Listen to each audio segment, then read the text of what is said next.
What is going on, everyone? My name is Lejon. Welcome to my Wonder Boy Asha and Monster World Nintendo Switch review. I want to give you guys a heads up. This will have spoilers, a lot of spoilers. I'm pretty sure most of you guys and girls are okay with being spoiled, so let's get on this review. Alright guys, I'm not sure if it's going to be a long review or a short review. Now, this gameplay around 5 to 7 hours, and that's on easy mode. At least that's what I played it on because I sucked at this game. But on easy mode, 5 to 7 hours. Normal mode, you get probably around 6 to 8 hours, depending on how good you are with puzzles and everything. Keep in mind, this game doesn't include the original Monster World 4 in it on the actual card itself. The 2K, take some notes here. But this comes with both games, the original Sega Genesis version from 35 years ago and the remake, all in one simple little cart to your heart's content. Alright guys, so the original game and this game, story-wise, is all the same. At your Asha, you embark on your adventure to save spirits, and your best friend Pepe Lago, which I call Pepe, accompanies you through the whole fight. You're basically hacking and slashing your way through different dungeons,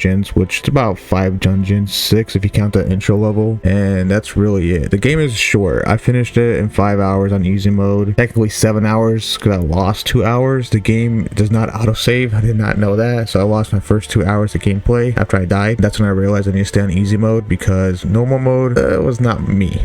So the first thing you gotta notice about this game, it's its visuals. They're stunning. Honestly, what attracted me to this game was the visuals. Like, I bought this game out of pocket just because the visuals. I had no idea what Monster World or Monster Boy even was until I saw the visuals and actually looked more into it. So the first thing that stands out is the redesign on the visuals, which are beautiful. Now, the actual game itself, the combat, you hack and slash with the sword, you have a shield, and you have your power full hit. That's really it. That's all you have. The game is mainly puzzles and monsters and bosses, and that's it. It's the basic 35 years ago standard game from the old days. So if you grew up with old games, or if you're a retro gamer, you're gonna love this. If you're new to gaming, or if your generation was the PS3 era or PS4 era or PS2 era, you'll love this because the redesign is so much better. Now, the redesign does also have a 2.5D aspect to it, which I believe the original did not have. It was just straight 2D. I'm pretty sure it was straight 2D from back then. And the 2.5D only comes alive when you're in the main world or the home world where you get your quests. So the game does have a hack and slash, defend, power hit, battle system. Basically, the original game is just colorful. You do get choice to upgrade your sword, your shield,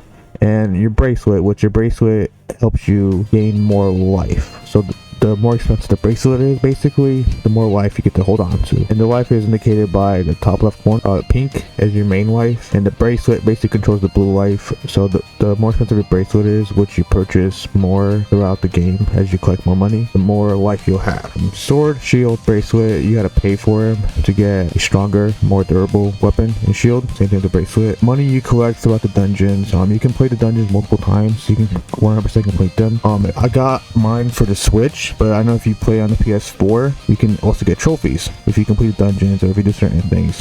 Fortunately, Switch does not have trophies, so we're stuck without trophy. But you do have the choice to go through the dungeons and just, in a sense, continue to beat them over and over. I want to give you guys a note also on this. This game does not have any leveling up or anything like that. Everything is done through purchasing swords and shields and bracelets, so you ain't got to worry about leveling up, but you do have to worry about collecting money to buy the swords and shields. So Monster World 4 never came out in the United States. I believe it only came out in Japan, so you basically have to emulate it back then, but now we get the option of playing it through our Switch or PS4, whichever we prefer. So I had no idea what the actual gameplay would be like or what the game was even about or anything like that. But come to find out, there's a lot of puzzles, and I'm horrible with puzzles. There's a special level, level 3, ice level, which I spent over 2 hours on. It's because there's puzzle after puzzle after puzzle. Then I had my worst enemy ever, a pop quiz, which you had to get 10 out of 10 on, and I failed that. Up to 38 times I failed that 10 question. So I just want to give you guys a heads up as you play this game. Pay attention to details throughout, because that quiz, that's basically what it is. It asks for specific details. For example, if the cook at the castle has eyebrows, basically dumb stuff like that, but it's quirky enough to where it's different. And I noticed that each puzzle through each dungeon is different. It's not the same over and over like some games have, so it always keeps you interested. Eventually you will start to get mad, because if you suck at puzzles like I do, you will spend a lot of time per dungeon trying to beat the puzzles, and I did not want to replay the levels because of that. I suck at puzzles, like I said. But once you figure out the puzzles, after that it's more time consuming trying to replay them. So once you figure them out, it's easy, but time also is an aspect for me, so I didn't want to go back over and over. I get trophies especially since I played this on the Switch, not the PS4. So in my case, there was really no reason to go back to complete the dungeons unless I wanted to get more money to get better weapons, which honestly, with the weapons you get, you should be fine. The monsters aren't that hard. Even on easy mode, the monsters aren't that hard. When you go to easy mode, believe it or not, all that changes is you get more health items. The monsters and bosses and mini bosses stay the same, so you ain't gotta worry about that. But easy mode, all you do get is get extra life. That's it. Remember to save though. Just always save. Anytime you do any puzzle, save. Because once you die, you have to go back to wherever you saved last. And there was times where I lost a good amount of playthrough because of that. So always save.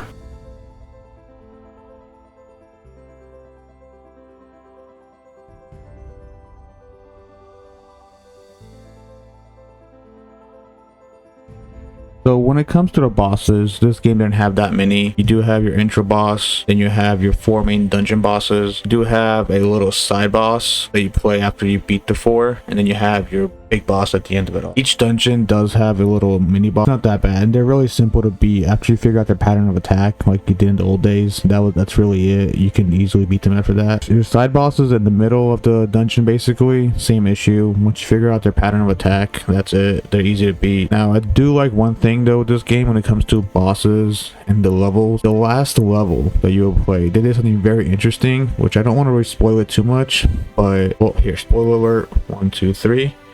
They took every monster in this game and put them all in that one level, and they had you fight them all. It was very interesting. I've never seen it done anywhere else. So whoever thought up with that idea, kudos to you, because that was a really good idea.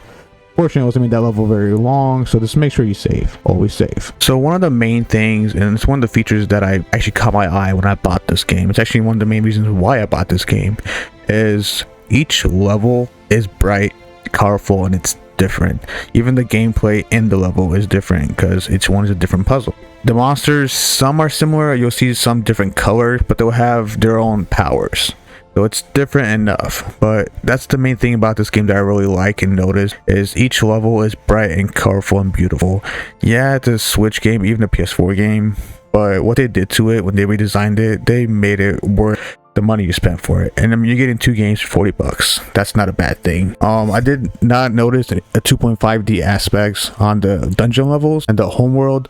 I did notice that in the homeworld you can do 2.5D, but in the dungeon levels you stick to 2D, and that's fine. I mean, this game was supposed to be like a side scroller to begin with, so I'm not complaining, but if you're looking for a 2.5D aspect on the dungeon levels, too bad. But other than that, this game is beautiful. Now, one of the many regrets I have with this game is not really with the game, it's with myself. I had the option to buy the collector edition of this game and the regular edition, and I bought the regular edition for 40 bucks on Amazon. The collector edition, I believe only strictly limited games had, and it came with a soundtrack. Now, the soundtrack was designed with the original composer, Shinichi Sakamoto. Now, he took the original sounds he made way back then and he did a remaster of all of them. So when you actually play the game, listen to that music. It's actually gorgeous, it's beautiful, and I really wish I had bought the soundtrack with this game because I really liked them. They did a fantastic job. So that's one of the regrets that I didn't make when I bought this game, and I believe the collector edition of this game was about 60 to 70. It wasn't that expensive, and like I said, it's worth the price. You're getting 2 games for 1, and it's a game that only came out in Japan, so that's even another cherry on top of that. So if you can get the collector edition, I highly recommend it, or if you can at least get the soundtrack with the game, I recommend it because that soundtrack is gorgeous. So one of the things that you will notice at the beginning of the game is the voiceovers of this game. Now, the main voices you're going to hear for the main characters is going to be in Japanese, but you do get subtitles in English, of course. The main characters, they speak to you and everything in Japanese, but the side characters make funny noises as their voices. So I kind of hate that about some games, but they do it cleverly enough in this game to where it makes you smile and laugh randomly here and there. But they did add the voiceovers to the characters, and that's when you talk to them and the cutscenes. So like every game, there's good and there's a bad. With this game, there wasn't really anything wrong with it. Yes, the puzzles were tedious here and there.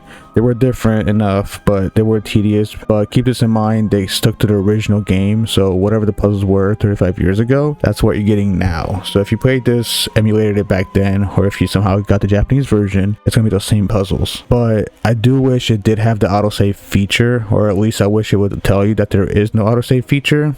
I lost a lot of gameplay time due to not knowing about the game, not being able to autosave. So every time I played up until 2 hours in, when I didn't know it was an autosaving, I lost it all in the beginning. So I wish it would add that in, but the game was made 35 years ago. Autosaving wasn't a thing, so it's probably more stuff they had to do coding wise in their end. So I can understand that. It did have a few frame drops here and there, but I did play mine on the Switch, so what do you expect? I'm sure the PS4 doesn't have frame drops like the Switch does. Another thing I did notice, and this is just my eyes, and that's just because I've used to seeing this, is random screen tears here and there if you're moving too fast. That could also be the monitor's issue. It could also be just the Switch being dumb.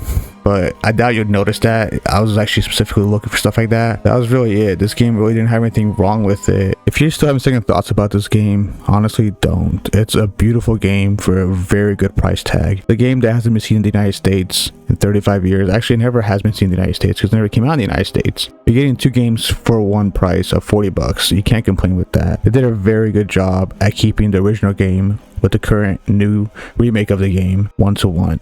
It's worth the price tag. It's worth the time spent. And I mean, come on, it's 5 to 7 hours. You can't argue with that. Nowadays, most games take forever and they're boring as heck, aka Marvel's Avengers. So what do you got to lose? If you have 5 hours to play, give this game a shot. It's worth it. It's really worth it. And you get both games out of it. I mean, who still does that? I know 2K doesn't do that because you could look getting this one game on the cart. But if you're having second thoughts about this game, honestly don't. It's worth it. It's beautiful. It's gorgeous. It's different enough to where you can play and have fun with it, and you won't get bored like you do in most games where you just have to stop. It'll keep you interested. And honestly, I kind of want to play the original game just because of how much fun I had with this game. Yes, it is puzzles and I hate puzzles, but that's how good this game is. It was worth it. So if you have a second thoughts, don't. It's a very good game. Alright everyone, and that concludes the review. I hope y'all enjoyed it. I try to have the game down in the description. Give it a shot, guys. It's worth every penny. Y'all have a good day. I'll see you next time.